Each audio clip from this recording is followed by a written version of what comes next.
en nuestro Dios el Padre y en su Hijo Cristo el Rey. Creo en el Espíritu Santo, Dios tres en uno es. Creo que resucita. Vuelve al primer amor. Predicación de la palabra de Dios por el pastor Israel Sanz en la Iglesia Evangélica Bautista de Córdoba, España, 10 de octubre de 2015. Creo en el nombre de Jesucristo. Creo en el nombre de Jesucristo.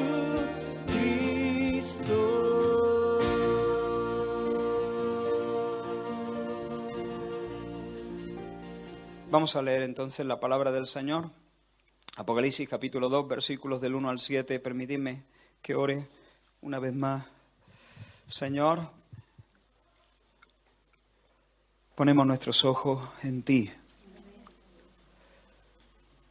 y nos acercamos con expectativa porque tú tienes palabras de vida eterna. Por eso, Señor, ayúdanos a entenderte, a conocerte. Nos sentamos a tus pies, Señor, para que tú, Dios mío, nos satisfagas, Señor, con una porción de ti. Contigo, Señor, con tu espíritu, con tu verdad, con tu presencia, Señor. Es mejor un día en tus atrios que 1000 fuera de ellos. Al abrir tu palabra, Señor, te pedimos luz, para que tú, Señor, Dios mío, nos abra, Señor, el entendimiento y nos moldee a tu imagen. Quita, Señor, toda distracción, cualquier obra, maniobra del enemigo para impedir, Señor, que tu obra sea hecha. Bendice a cada persona en este lugar y glorifícate y gózate en medio de los tuyos, en el nombre de Jesús. Amén. La palabra del Señor dice en esta porción: escribe al ángel de la iglesia en Éfeso. El que está hablando es Jesús aquí. Escribe al ángel de la iglesia en Éfeso, el que tiene las 7 estrellas en su diestra, el que anda en medio de los 7 candeleros de oro, dice esto: yo conozco tus obras y tu arduo trabajo y paciencia, y que no puedes soportar a los malos, y has probado a los que se dicen ser apóstoles y no lo son, y los has hallado mentirosos. Y has sufrido, y has tenido paciencia, y has trabajado arduamente por amor de mi nombre, y no has desmayado. Pero tengo contra ti que has dejado tu primer amor. Recuerda, por tanto, de dónde has caído, y arrepiéntete, y haz las primeras obras. Pues si no, vendré pronto a ti, y quitaré tu candelero de su lugar, si no te hubieras arrepentido. Pero tienes esto, que aborreces las obras de los nicolaitas, las cuales yo también aborrezco. El que tiene oído, oiga lo que el Espíritu dice a las iglesias.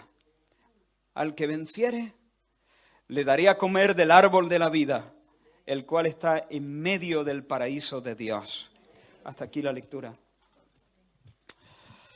Hay personas que solamente alaban cuando quieren presentar un reproche.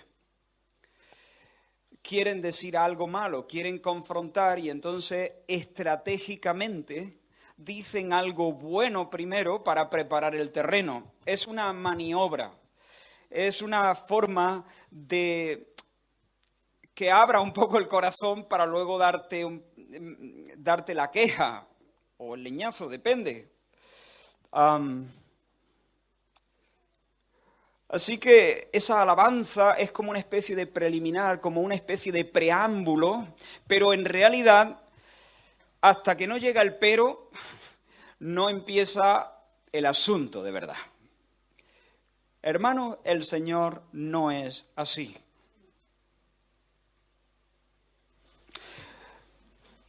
Lo que dice el Señor al principio tiene tanto peso como lo que dice al final.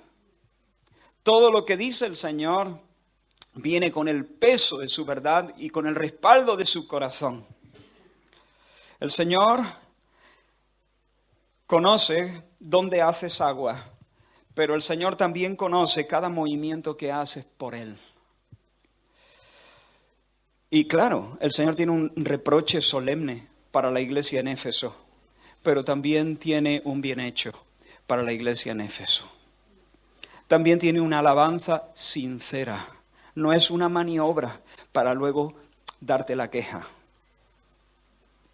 No es un preámbulo para preparar el terreno.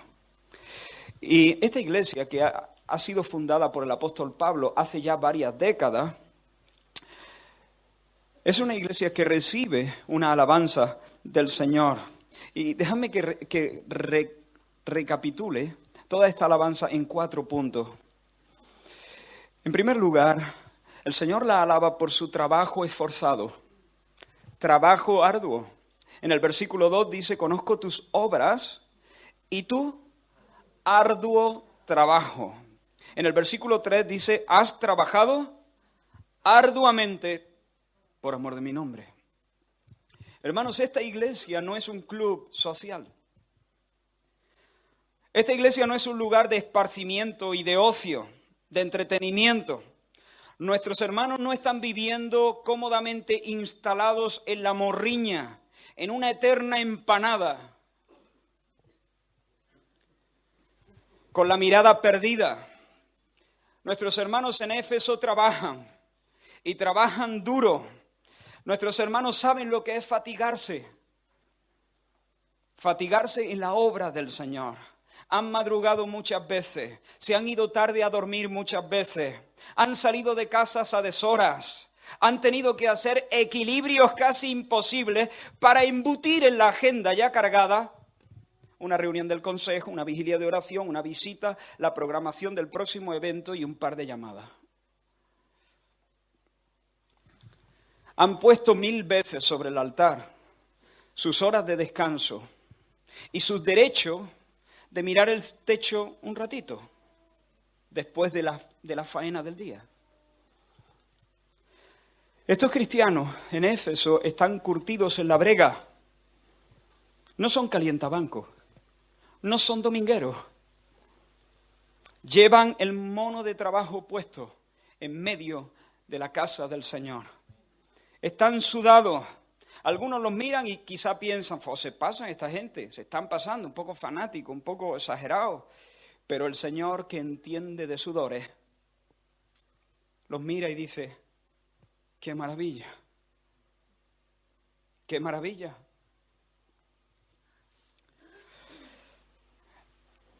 Tengo la necesidad de decir a la mayoría de los que tengo, algunos no os conozco bien, pero tengo la necesidad de decir a la mayoría de los que tengo delante de mí, siento que debo deciros en el nombre del Señor que el Señor se deleita en tus esfuerzos. Pastor, ¿dónde está el pastor Antonio Gómez? ¿Cuántas veces habrá cogido usted el teléfono para fortalecer los ánimos de los creyentes? ¿O cuántos kilómetros habrán hecho esos zapatos por los barrios de la ciudad en busca de los indiferentes, de los santos, de los rebeldes y de los que pasaban de usted 3 pueblos? No se dice así, ¿no? 3 kilos.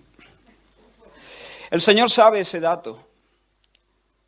¿Sabéis por qué el Señor sabe ese dato? Porque el Señor contó cada paso.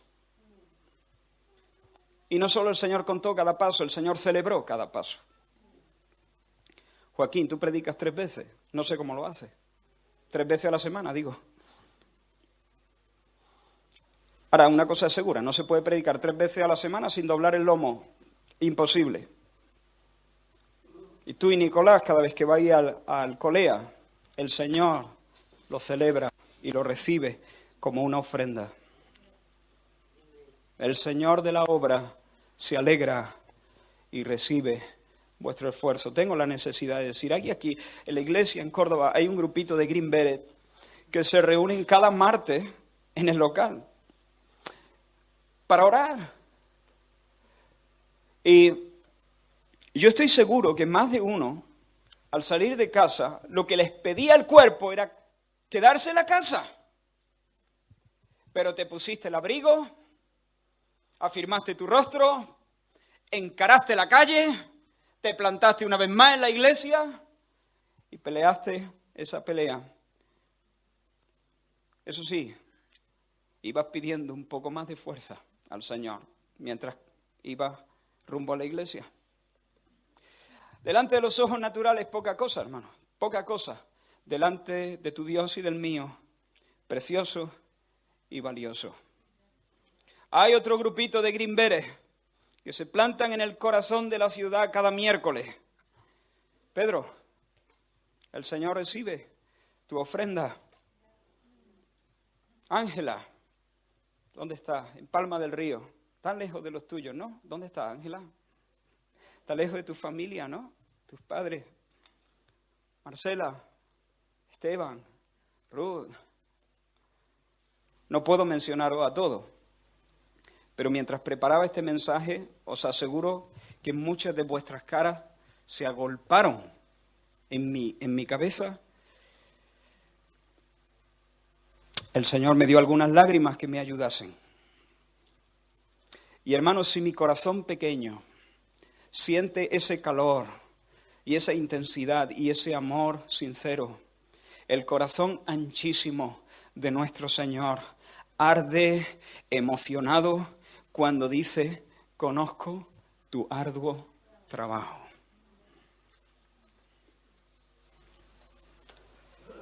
Bendito sea el nombre del Señor.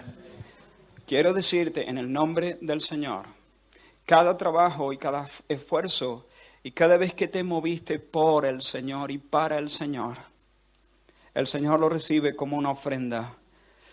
Y de entrada quiero decirte que lo que siento en mi corazón, lo que percibo es que hay un gozo sincero de parte del Señor sobre tu vida.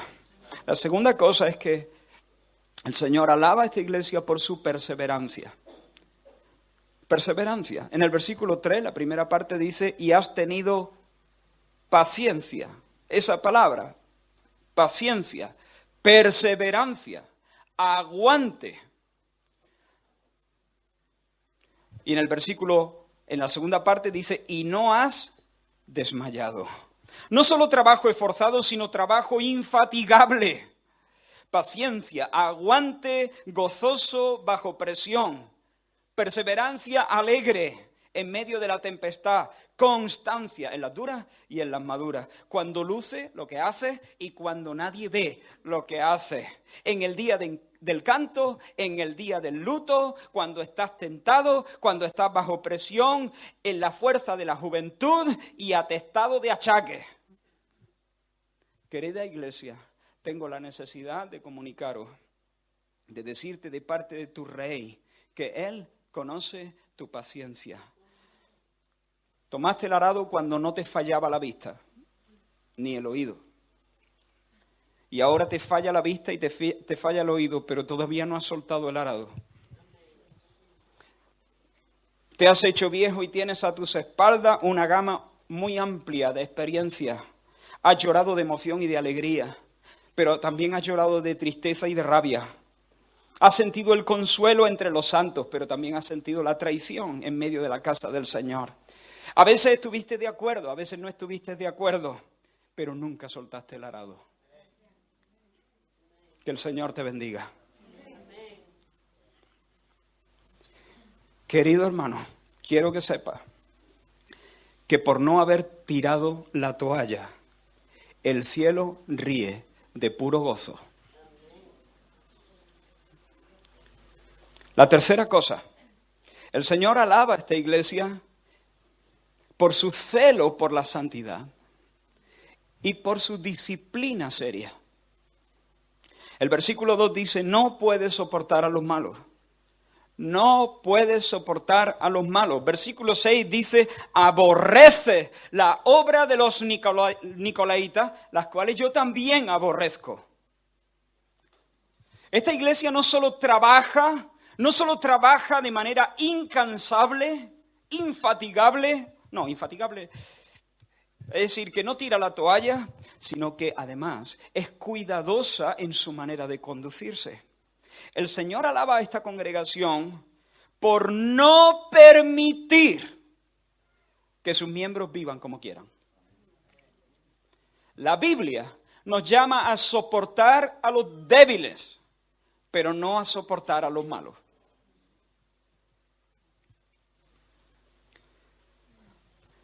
Los que están resueltos a vivir en su pecado son sacados de Éfeso como una manzana podrida de la cesta de la fruta.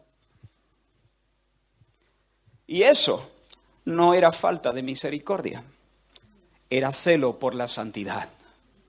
Eso no era falta de compasión, era todo lo contrario, era amor por el Señor y amor por la iglesia, la cual debe cuidarse con esmero para que siga estando en una condición de salud espiritual. Amaban a Jesús, por eso odiaban las obras de los nicolaitas. Porque es imposible entendérselas con Dios y con los nicolaitas al mismo tiempo.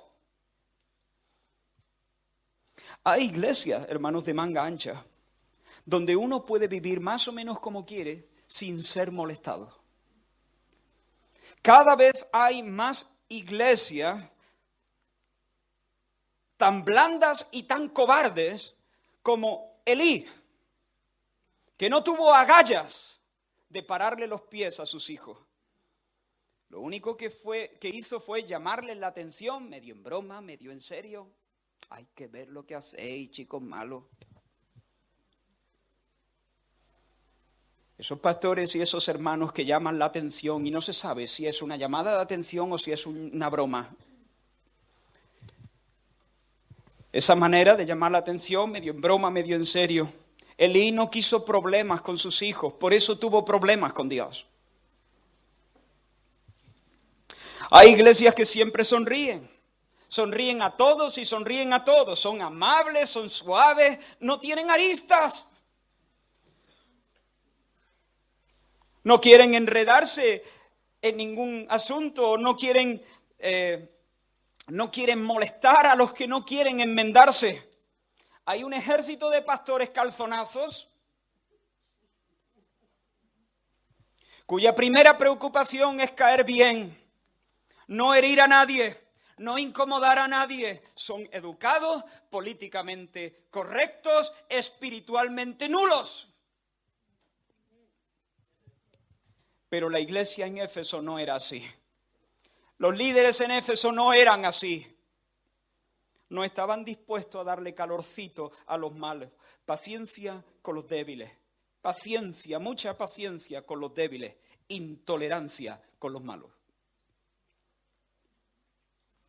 Tengo contra ti que toleras que esa mujer que se llama Jezabel enseñe y seduzca a mi siervo. Tengo contra ti que tienes ahí a los que retienen la doctrina de Balaam. Paciencia con los débiles, con los malos, no. Esa es la norma. Eso es lo que Dios quiere, eso es lo que agrada a Dios. Prefiero tener un problema con mis hijos que tener un problema con Dios. Prefiero tener un problema con mi madre que tener un problema con Dios. Prefiero no tener problemas, pero si tengo que escoger, ya he escogido. Sin duda, hermanos, nosotros necesitamos crecer como iglesia, como ministerios, como iglesias en el celo por la santidad. Pero hermanos, permitidme que vuelque mi corazón y os diga lo que siento. Lo que siento es que el Señor nos aprueba también en esto. No lo digo como jactancia. No lo digo en plan no me beso porque no me llego. Pero honestamente, hermanos, vosotros sabéis también como yo que nos hemos posicionado en diferentes temas, que no hemos evitado las definiciones difíciles. Nosotros no hemos seguido el consejo de Bruce Lee. Be water, my friend. Sé agua. No, esto de adaptarnos a nosotros no nos va.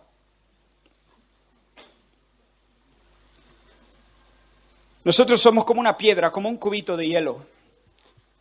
Nosotros no nos adaptamos, aunque nos llamen dinosaurios.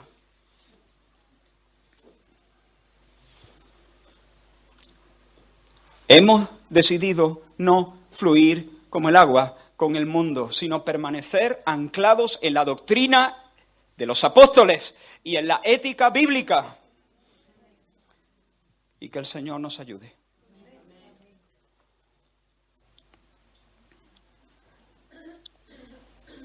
La cuarta cosa, el Señor los alaba también por su celo por la verdad doctrinal. Versículo 2, has probado a los que se dicen ser apóstoles y no lo son, y los has hallado mentirosos.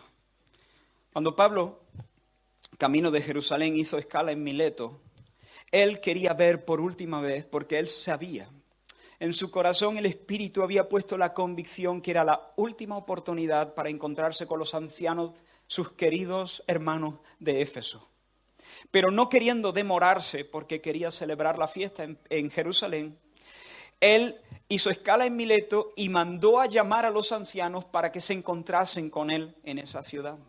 Y cuando se encontró con los ancianos, ahí hubo una reunión muy intensa emocionalmente.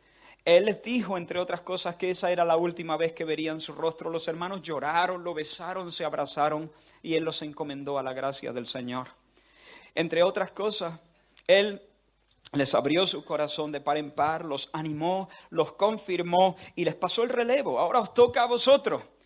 Y entonces les dijo, por tanto, mirad por vosotros,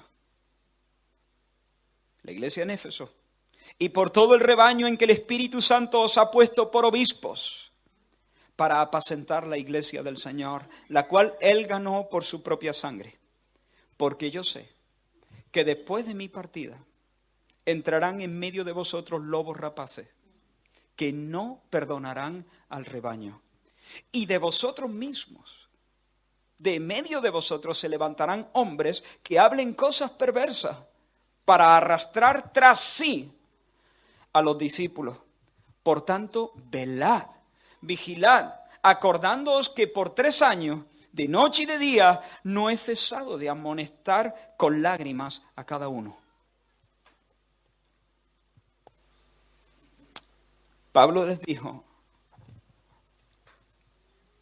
de en medio de vosotros se van a levantar personas que no van a levantar al Señor, sino van a querer arrastrar a la gente tras ellos.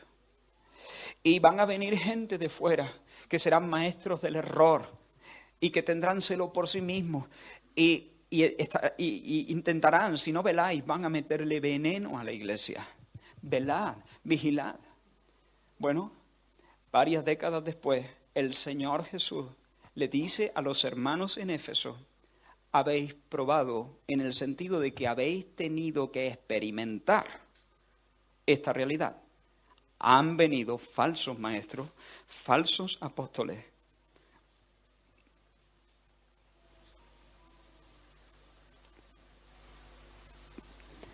Pero no os engañaron.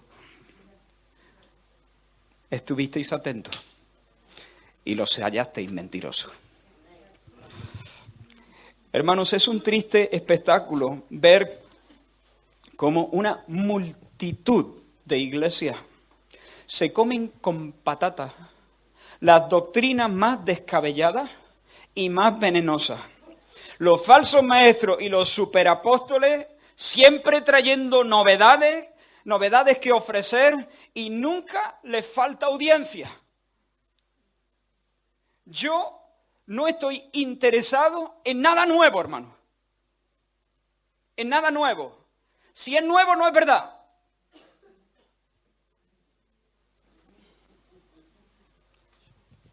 ¿O no? Si es nuevo, no es verdad. Lo único que me satisface es la enseñanza añeja de los apóstoles.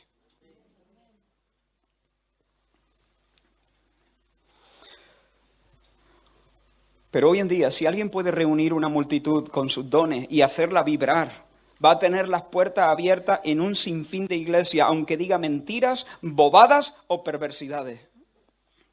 Sin embargo, en la iglesia de Éfeso, aunque había sido expuesta, como he dicho, al veneno de la falsa doctrina, no se había dejado seducir por el engaño. Nuestros hermanos no estaban buscando predicadores que les rascasen el oído. Nuestros hermanos estaban buscando verdaderos profetas de Dios. Pequeños hombres que proclaman las grandes verdades. Que la proclaman sin matices, sin adornos, sin atajos, sin recortes, sin omisiones, sin añadidos, sin maravillosos descubrimientos esotéricos que nadie jamás ha visto en la historia de la Iglesia, sin adaptaciones inteligentes. Nuestros hermanos habían desenmascarado a los falsos apóstoles. Y si alguien quería tener las puertas abiertas en la iglesia de Éfeso, tenía que respaldarte sus palabras con la Escritura. Nosotros exigimos eso. Y hermanos, aquí también creo que el Señor nos aprueba. Por la misericordia de Dios, hermanos. Por la misericordia de Dios. Creo que sabemos diferenciar el gato de la liebre y no dejarnos fascinar por cualquiera que nos susurre en el oído. Y quiero haceros notar algo más. Todo esto, la iglesia en Éfeso lo estaba haciendo por amor de mi nombre. ¿Lo has observado ahí? Has trabajado arduamente por amor de mi nombre. Esto es importante, porque uno puede hacer muchas cosas aparentemente buenas, pero la motivación ser diferente. Uno puede hacerlo para lucirse. Uno puede hacerlo para llegar a ser reconocido el guardián de la verdad de las galaxias. Pero no. Nuestros hermanos estaban trabajando arduamente, estaban yendo a esa reunión, estaban haciendo ese par de llamadas, estaban haciendo esos kilómetros, se estaban yendo tarde a la cama, después de sus labores. Ellos no recibían una paga no estaban en el ministerio a tiempo completo, tenían que buscarse las horas de cualquier sitio, pero lo hacían y cada noche se acostaban cansados. Pero lo estaban haciendo, ¿por qué? ¿Cuál era su motivación? Estas no son las palabras de Juan, estas son las palabras de Jesús. Por amor de mi nombre.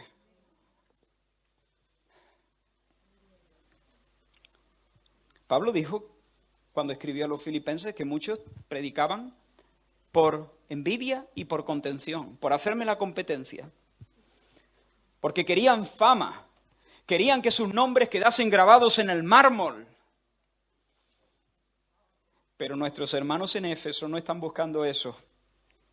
Aguantan contra viento y marea. No tiran la toalla. Siguen trabajando duro. Se oponen al pecado. Se oponen al error doctrinal. Y lo hacen por amor de Jesús. Bendita iglesia, qué obra más preciosa ha hecho el Señor en el corazón de nuestros hermanos.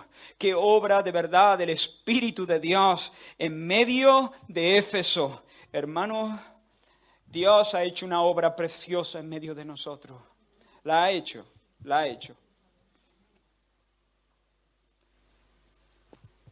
Yo me he criado en la iglesia, tengo 41 años, no me dieron a luz en un banco de casualidad.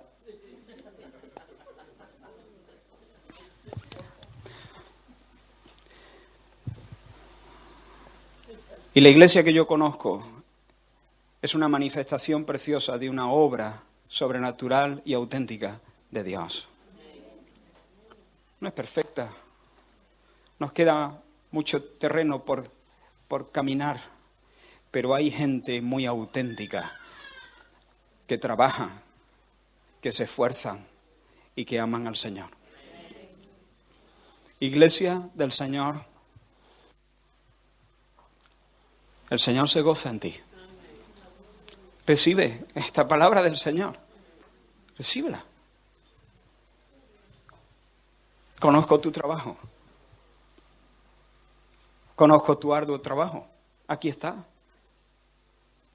Enterraste a tus muertos y seguiste con las manos en el arado. Peleaste, te reconciliaste y seguiste con las manos en el arado. Te has cansado 10.000 veces Y 10.000 veces has dicho, no me estaré pasando, pero todavía estás aquí. Y el Señor te dice, ninguna de esas cosas cayó en vano, las tengo anotadas todas en el libro de las crónicas del Rey. El Señor te ama, iglesia. El Señor te ama. Siento yo un amor muy intenso. Siento emoción cuando pienso, pero mi corazón es tan estrecho en comparación al corazón del Señor Jesús. El Señor te ama.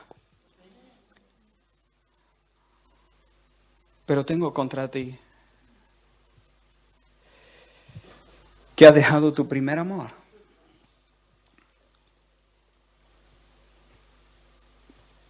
Acaba de decir el Señor que han hecho eso por amor, ¿no? ¿Por amor a qué? Por amor a su nombre. Pero tiene contra ellos que han perdido el primer amor. ¿Aman o no aman al Señor? ¡Claro que lo aman! Nadie está poniendo en duda eso. Allí no hay religión. Allí hay vida. Esos hermanos aman a su Señor. Pero la temperatura ha bajado en el termómetro.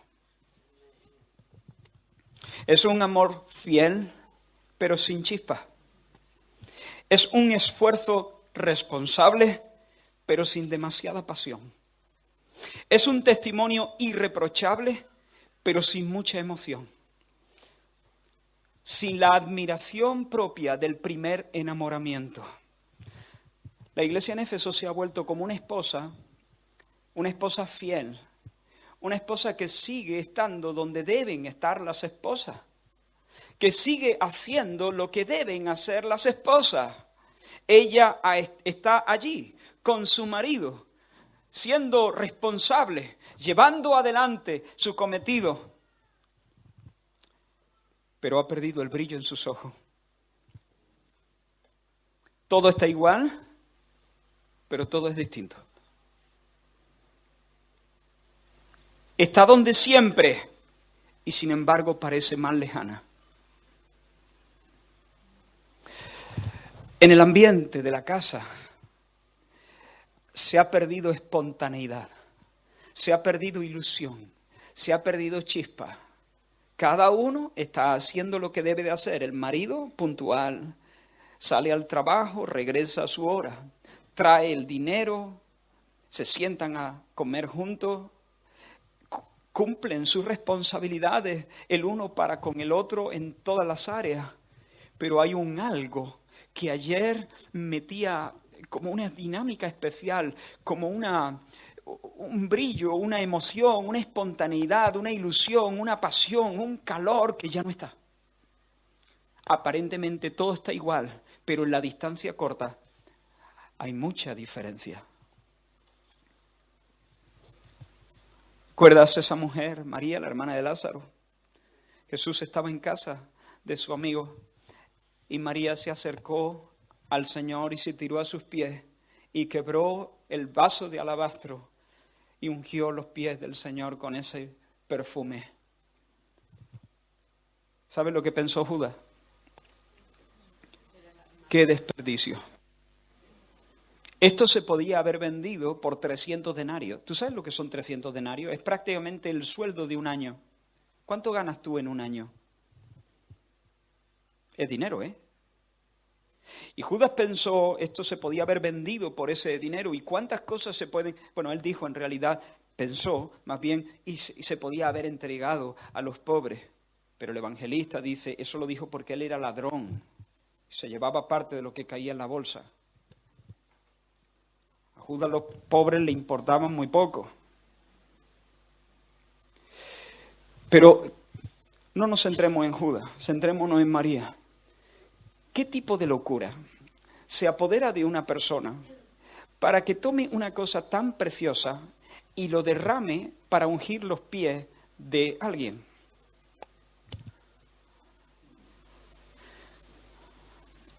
¿Qué expresión tan escandalosa es esa? ¡Qué desperdicio! Pero hermano, es que el primer amor no calcula. Como alguien dijo, y ahora cito literalmente las palabras de un predicador, el amor no se puede pesar en balanza. Salta del cauce que se le traza y se desparrama por las praderas donde deja un rastro de fertilidad y la fragancia de las flores. No se puede comprimir en una fórmula matemática. Canta en poemas y olvida los cálculos. Adora en asombro y se salta la aritmética. Es la corona de toda experiencia consciente de la vida. ¿Os recuerdas cuando Jesús se presenta en la orilla? El Jesús resucitado se presenta en la orilla. Pedro ha dicho, después de su estrepitoso fracaso cuando negó a Jesús, me voy a pescar. Y otros dijeron, nosotros vamos contigo. Y toda la noche estuvieron intentando pescar porque, ya sabéis, no hicieron ni una sola captura. Llegaba la mañana, después de toda la noche intentando pescar, vienen fatigados. Y entonces una sombra se recorta en la distancia, como a 200 metros de distancia. Y entonces el joven que se ve allí les dice, hijitos, hijitos, ¿tenéis algo de comer?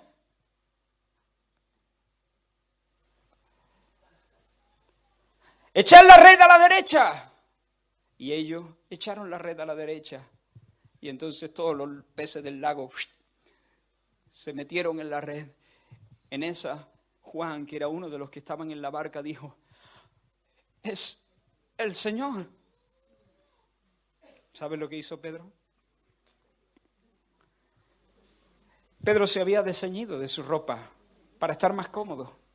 Pero hermano, Pedro se ciñó la ropa, se la ajustó bien, porque se está preparando para hacer los 200 metros o los 100 metros libres más gloriosos de la historia. Ni Mark Speed, ni Johnny Weissmuller, el Tarzán antiguo, ni Michael Phelps, ni quién es el de ahora.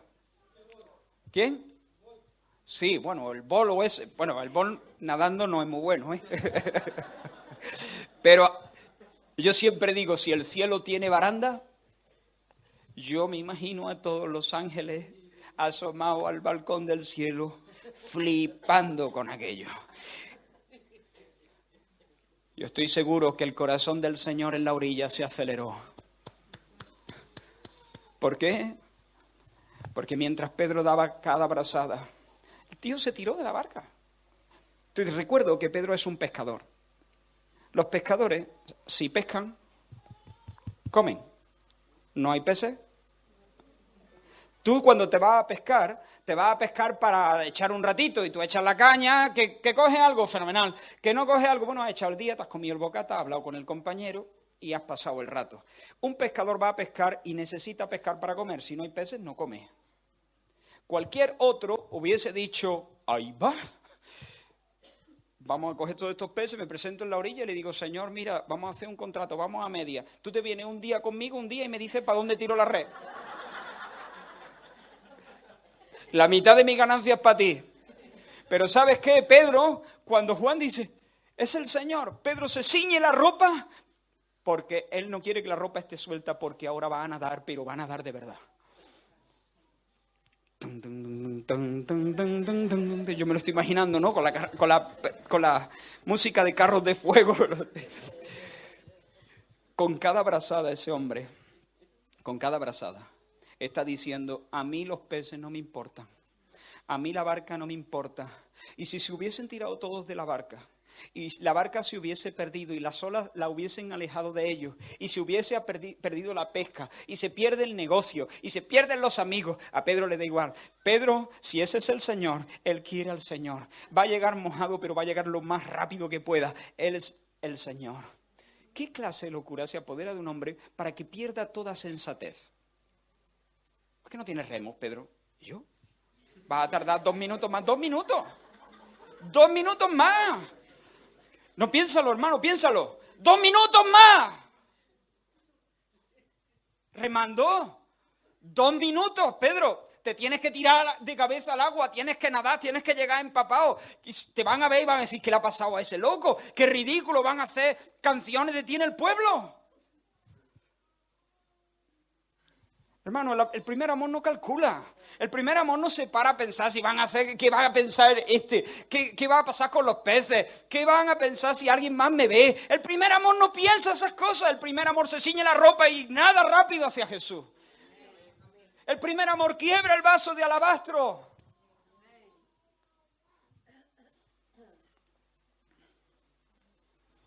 La iglesia en Éfeso seguía al pie del cañón, pero el Señor echaba de menos ese salto de la barca. Esa adoración fresca, espontánea, ardiente, casi escandalosa, propia de un alma enamorada. Y hermanos, cuando se pierde esa chispa, cuando se pierde ese primer amor, ese es el principio, es el preludio de la tibieza. Y por lo tanto, de la esterilidad, de la sequedad y de la muerte. ¿Cómo pudo ocurrir esto? ¿Por qué una iglesia tan seria? ¿Por qué una iglesia tan seria en su seguimiento de Cristo?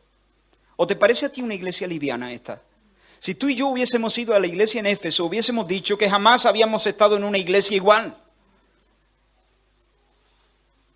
¿Por qué una iglesia tan seria en su seguimiento del Señor ha comenzado a declinar?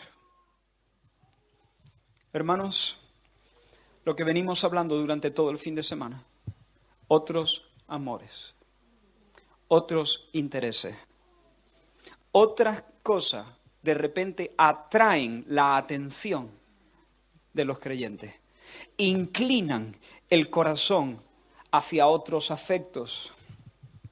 Algo está llamando la atención de los creyentes en Éfeso, con más poder de lo que el Señor mismo llama la atención de ellos. Ahora, hermanos, y esto no lo dice la Escritura, pero creo que hay razones suficientes para pensar que una iglesia así, que se está conduciendo de esta manera, trabajando arduamente, trabajando incansablemente, no tiran la toalla, tienen celo por la santidad, de tal manera que no permiten que la impureza crezca y se desarrolle, no pueden soportar a los malos, no abren la puerta al error doctrinal, no tienen temor de hombre y todo lo hacen por amor del nombre de Jesús. A mí me extraña mucho que el mundo esté atrayendo el corazón de esta iglesia. Me extraña mucho que lo que está llamando la atención de esta iglesia sea el carnaval, la romería, la discoteca. Me extraña. ¿O no? Quizás sea algo más sutil. No pudiera ser, hermanos, que las arduas labores estén empezando a ocupar en el corazón de los creyentes un lugar más importante que el mismo Señor.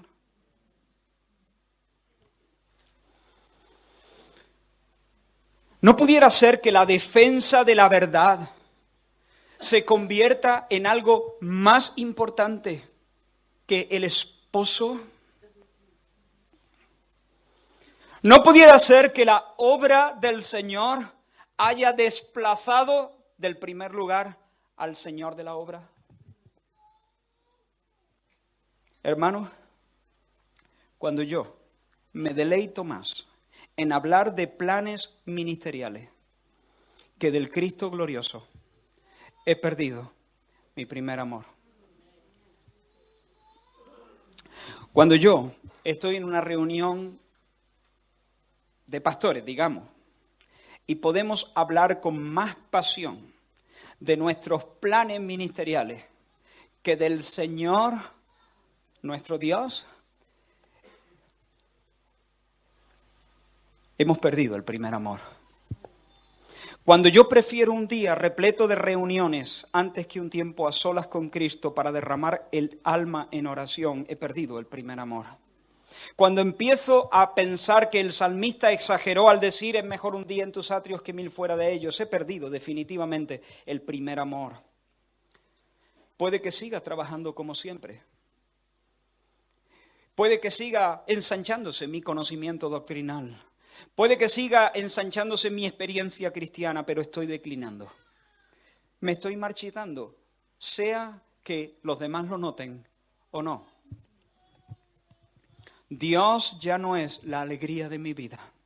Y no va a pasar mucho tiempo antes de que las señales de decadencia y de muerte empiecen a aflorar. Y cuando las señales de decadencia empiezan a aflorar, cuando la defensa de la verdad y de la sana doctrina, para mí me hace más ilusión embarcarme en batallas por la verdad que en tener compañerismo con Cristo. Hermano, espero que esté pudiendo explicar, porque esto es algo muy sutil.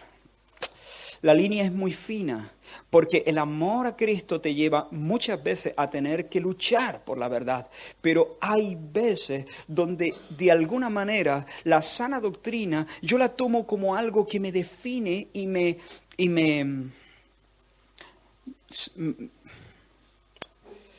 hace especial a mí de alguna manera. En ese momento tengo más ilusión por embarcarme en una batalla de esta. Esto me da más vidilla que el mismo Señor.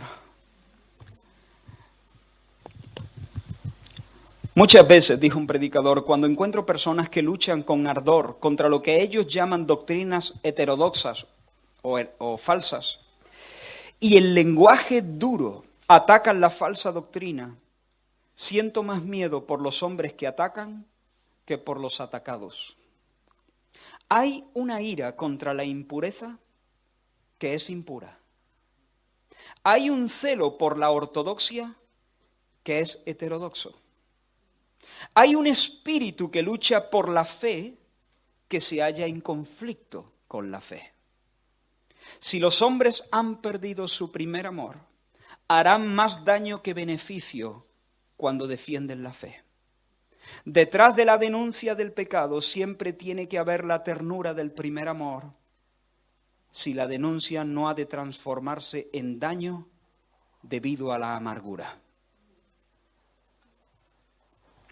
Trabajo, conocimiento, disciplina, perseverancia, es algo que el Señor aprueba, pero eso no satisface el corazón del Señor, a menos que esté ardiendo con la llama del primer amor.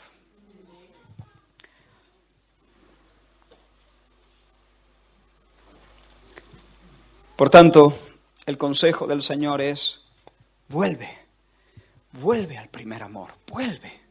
Quiero que notéis el peso, el corazón ancho del Señor, el amor del Señor por esta iglesia. Conozco tu trabajo, conozco tu esfuerzo. Te amo, te amo, te amo. Pero has perdido tu primer amor. Has perdido ese saltar de la barca. Has perdido, sigue habiendo trabajo, pero has perdido espontaneidad, has perdido frescura, has perdido ilusión, has perdido el brillo de tus ojos. Vuelve al primer amor. Recuerda de dónde has caído. Recuerda la altura en la que antes estabas. Esa es la idea. Recuerda el nivel que antes tenías. Hermano, ¿conoces ese amor arrollador? Mira, si Cristo nunca ha sido lo más importante para ti, nunca has sido cristiano.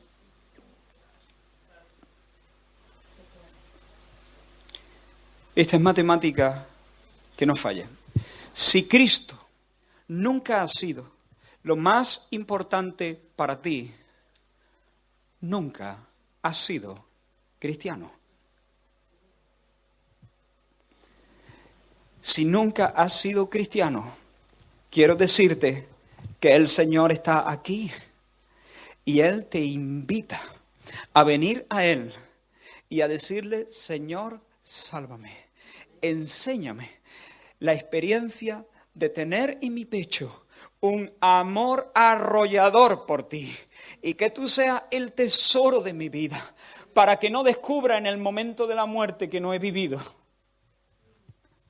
Para que yo pueda vivir la vida plena, la vida feliz, la vida dichosa que tú prometes. No conozco eso, Señor. Esta gente habla de eso, no lo conozco. Para mí nunca ha sido lo primero, pero hoy me rindo a ti. Hoy quiero conocer ese amor. Hoy quiero que me abraces. Hoy quiero que me enseñes lo precioso que eres. Perdona mis pecados, perdona mi ceguera, sana mi ceguera. Ayúdame a verte. Clama al Señor con tus palabras. No tengo una fórmula que darte, solo clama.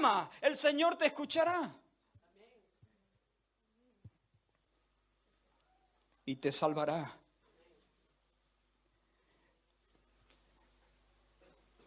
Pero muchos de los que estáis aquí sabéis, conocéis ese amor arrollador.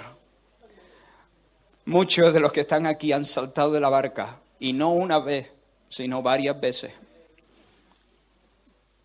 Muchos de los que estáis aquí habéis estado en otras alturas y habéis hecho tonterías desde el punto de vista humano. Tonterías que hacían las delicias de Dios.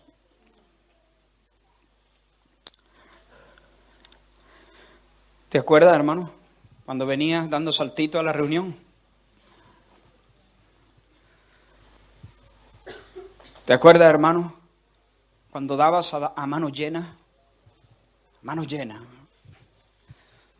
Sin hacer muchos cálculos.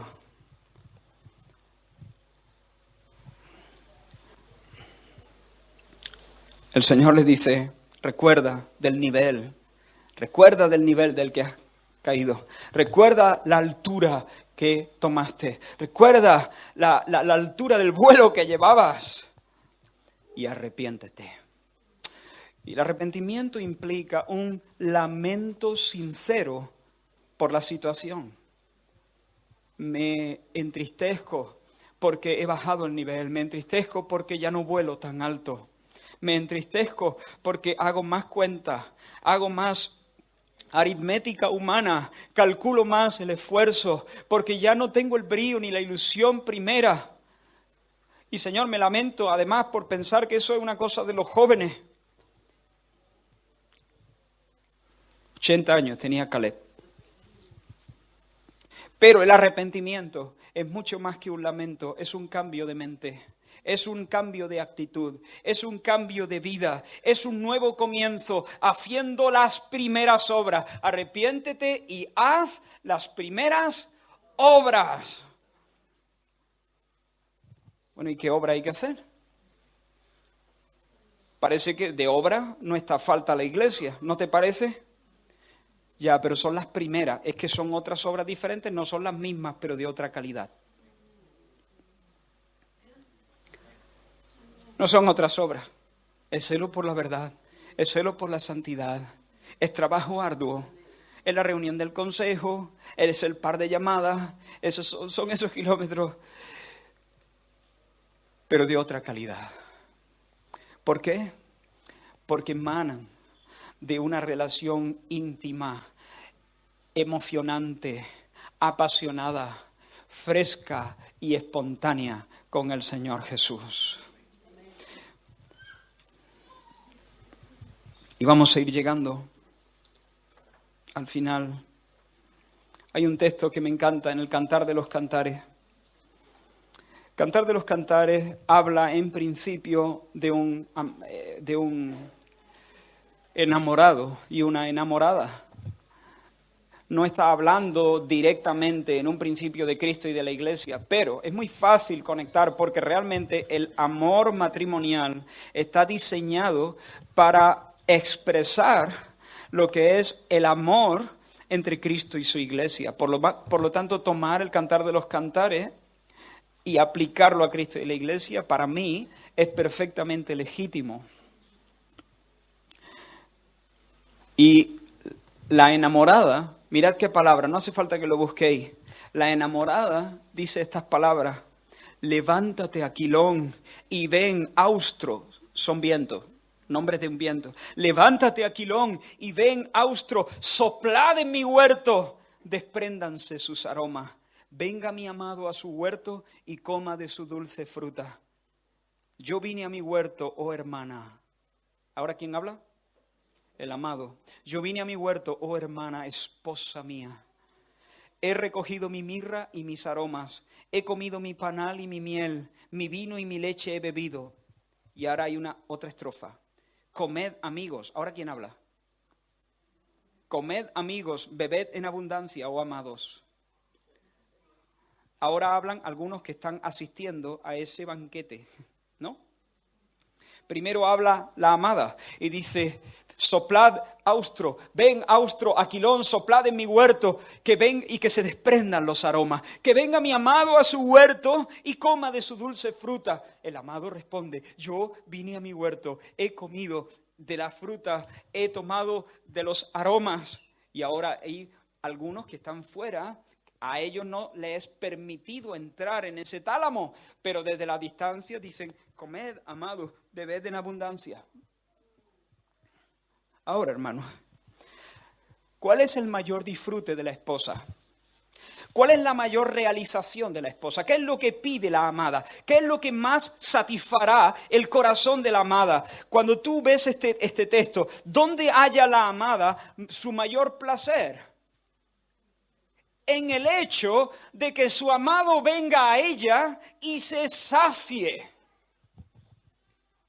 La más dulce de las experiencias para la amada es que su esposo venga y encuentre contentamiento y encuentre deleite en ella, coma de su dulce fruta. Ella es el huerto, que venga mi amado al huerto y que se deleite en mí. La esposa halla su mayor placer en el hecho de que el esposo encuentre placer en ella. Aquí hay mucha enseñanza para los matrimonios, por supuesto. Es la primera enseñanza. La segunda aplicación es la que yo estoy haciendo, pero permitidme que me centre en Cristo y la iglesia. Así que ella, la amada, no desea la presencia de Él para saciarse, sino para saciarle. De hecho, ella solo se saciará si Él se sacia. El gozo de la esposa consiste en dar alegría al esposo. Y allí hay perfume. El huerto está preñado de aromas, pero el aroma está encerrado en la flor. Y la esposa dice: levántate, Aquilón, y ven, austro. Hermanos, Aquilón es el viento del norte. El viento del norte es frío y violento, incómodo, agresivo. Austro es el viento del sur, es un viento cálido y amable. Pero en este momento, hombre, puesto a pedir, ¿austro o Aquilón? Austro, amigo. Aquilón te despeina, a mí no. Aquilón es un viento un poco antipático. Es un viento frío y del norte. Austro es un viento cálido, amable, es una brisa suave. Bueno, no sé si suave, pero es una brisa más cálida. No es tan dura.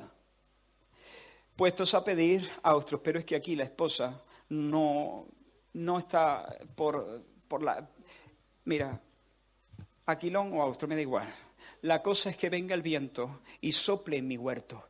Porque si el viento no danza entre las flores, los aromas no se desprenden. Pero si el viento danza entre las flores, las flores van a soltar sus aromas. Y a mí lo que me interesa no es tener una vida fácil, no es tener el austro o el aquilón. A mí lo que me interesa es que mi amado se recree con el aroma que le pertenece.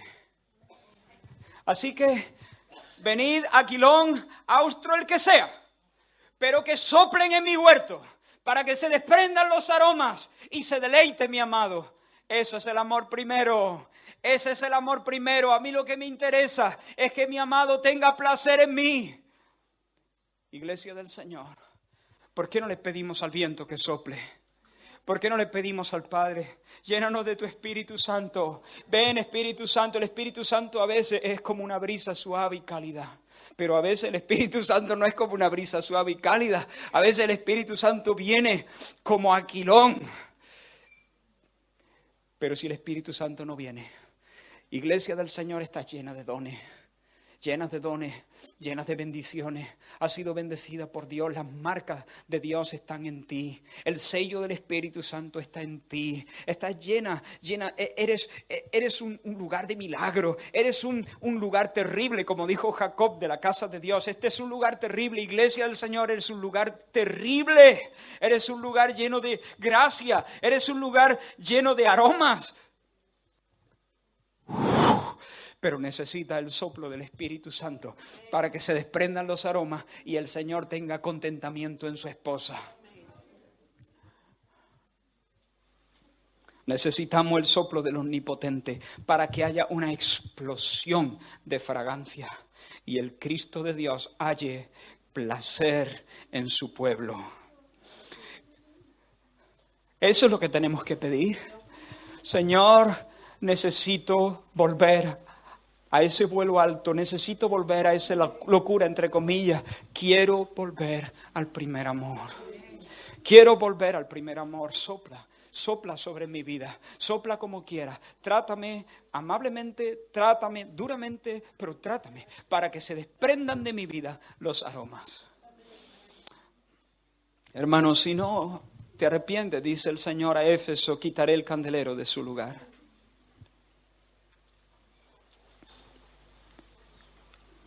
Qué bueno es el Señor. Qué severo es el Señor. Qué bueno es el Señor. Qué severo es el Señor. No estamos jugando. La iglesia necesita, es una cuestión de vida o muerte, vivir en el primer amor.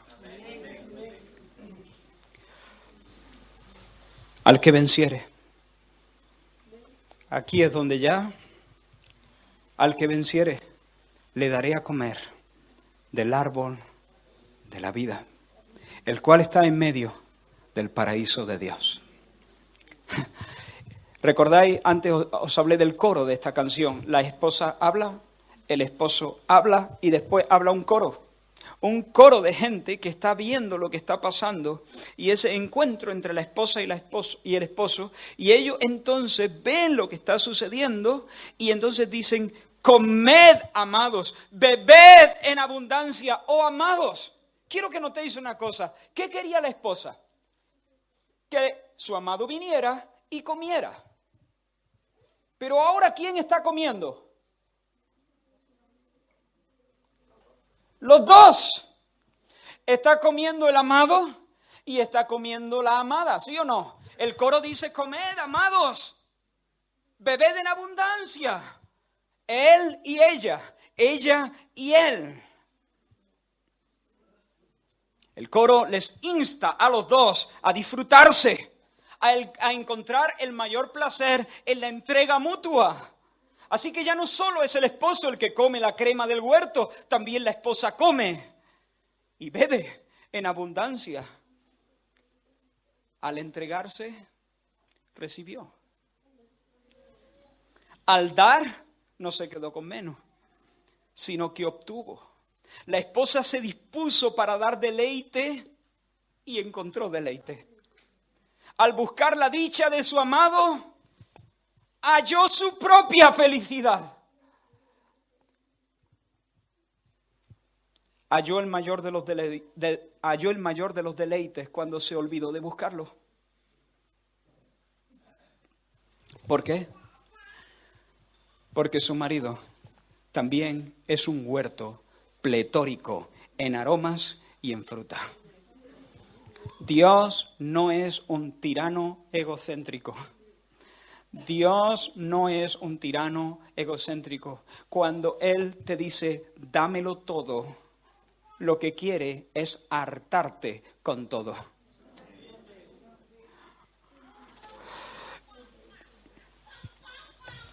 Este es el abrazo de dos huertos, ella y él, el abrazo de dos huertos, la danza enamorada de dos jardines en flor. La esposa es del esposo, el esposo es de la esposa, mi amado es mío y yo soy suya. Te daré a comer del árbol de la vida. ¿Eso qué? ¿Qué es eso? que es el árbol de la vida. ¿Cuál será nuestra comida eterna? ¿Qué vas a comer tú en la eternidad? Aparte de que, bueno, viviremos, pero el árbol de la vida. ¿Quién es el árbol de la vida? Es Cristo mismo. Él es el pan de vida. Él es el agua. Él es el vino. Él es la comida, verdadera bebida. En Él está la vida. Él se está ofreciendo. Él dice: iglesia, te quiero. Iglesia, recupera el primer amor. Iglesia, ámame. Porque si tú me amas con el amor primero, yo me voy a entregar plenamente a ti y te voy a satisfacer y voy a llenar lo más profundo de tu corazón y no vas a tener sed ni hambre. Tú vas a comer eternamente de mí. Te estoy pidiendo que te entregues y me entregues tu amor primero, pero te lo estoy pidiendo para poder darme a ti sin reserva y que tú me disfrutes cada vez más, de forma creciente, por los siglos de los siglos, por siempre jamás.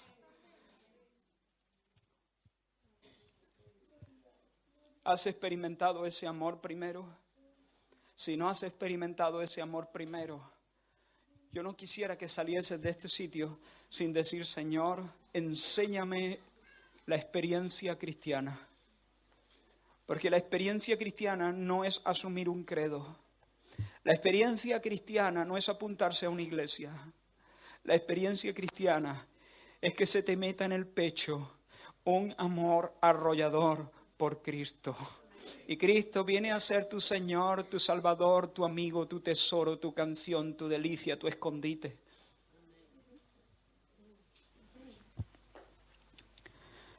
Hermano, hermana, el Señor aprueba tu fidelidad.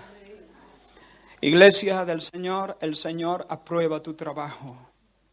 Ana, pensé mucho en ti preparando este mensaje.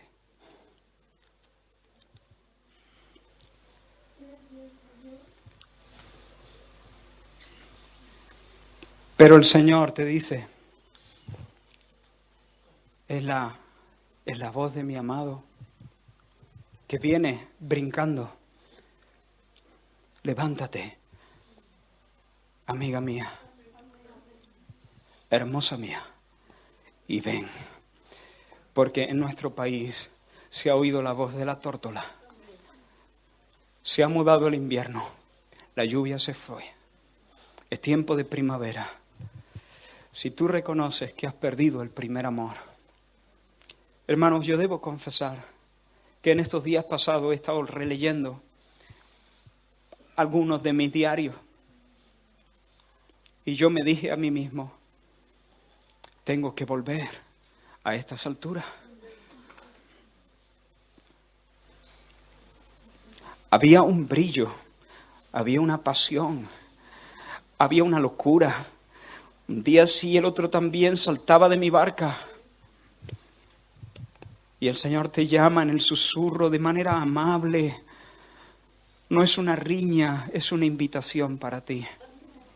Recupera, vuelve a tu primer amor. Es una cuestión de vida o muerte. Una iglesia que no persevera en el primer amor es una iglesia que termina secándose. ¿Por qué no tenemos un tiempo quieto de adoración al Señor? Y ahora yo pediría, quizá podemos adorar juntos con algún canto al Señor, suave, y que todos podamos conectarnos. Bueno, conectarnos parece que no hemos estado conectados. Que podamos seguir conectados al Señor, pero que nadie levante su voz en este momento, sino que todos de una manera muy personal vayamos respondiendo al Señor. ¿De acuerdo?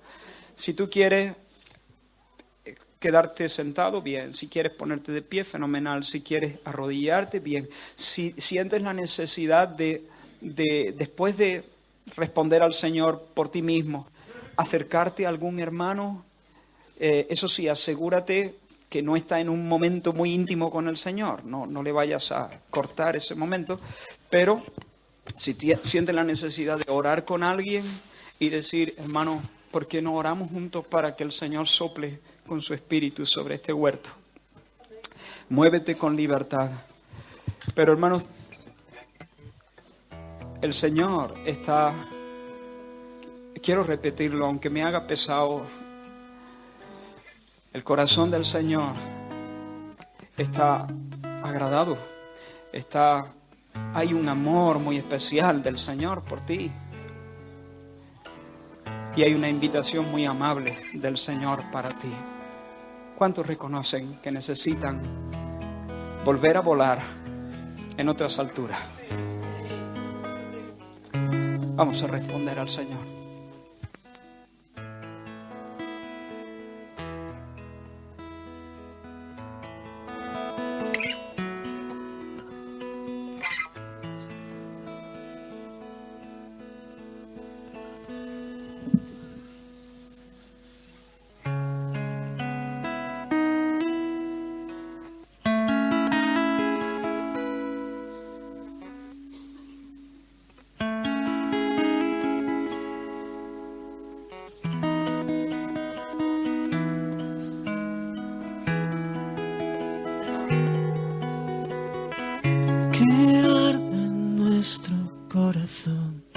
Un fuego que consuma todo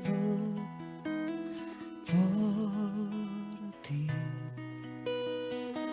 y con los cielos cantaré, eres el Rey.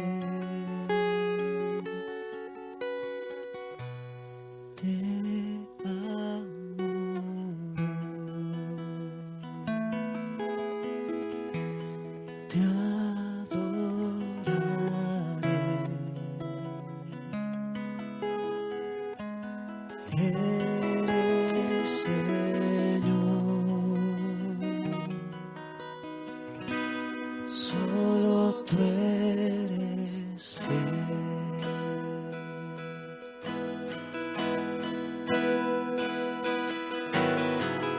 Que arde en nuestro corazón un fuego que consuma todo por ti, y con los cielos cantaré, eres el Rey. Te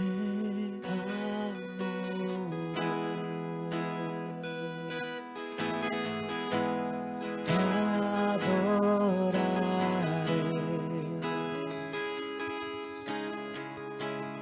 Eres Señor, solo tú eres fiel. Diste a Jesús para llevar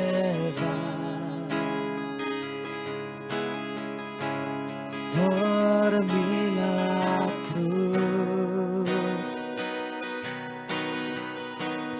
toda mi maldad.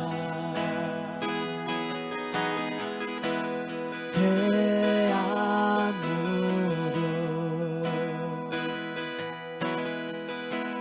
te adoraré.